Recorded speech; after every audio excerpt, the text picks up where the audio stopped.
సామాన్యులాగా, ఒక నరుడులాగా దిగి రావటానికి కారణం ఏంటో తెలుసా? ఇదిగో ఈ లోకం అనే సాతాను బంధకాల్లో పడి ఉన్న ప్రతి ఒక్కరిని రక్షించడానికి ఆ యొక్క రారాజు నీ కొరకు మంచి కాపరిగా ఈ భూమి మీదకి దిగి వచ్చాడు. దేవునికి స్తోత్రం, హల్లెలూయా.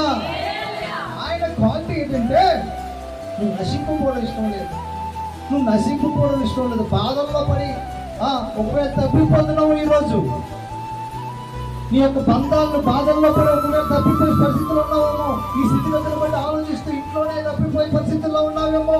ఇదిగో నాకు ఏమీ జరగదు, నీ దేవుడు నమ్ముకున్నాడు, అన్ని నెగిటివ్సే, అన్ని ఫెయిల్యూర్, ఒక్కటి కూడా జయం లేదయ్యా నా జీవితంలో, అప్పజేయాలి అని అనుకుంటున్నావు ఈ రోజు నువ్వు రాత్రి కాదు.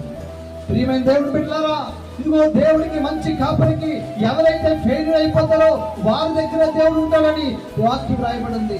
ఎవరైతే కష్టాల్లో, ఇబ్బందులు, ఇరుకుల్లో ఉంటారో వారితో దేవుడు నడుస్తాడు. నువ్వు ఇరుకులు నడుస్తున్నావు, ఒంటరిని అనుకుంటున్నావేమో. నువ్వు ఒంటరిగా నడుస్తున్నానయ్యా, ఇరుకులో, ఇబ్బందులు, ఎడారుదారుల్లో ఎవరు లేరనుకుంటున్నావు.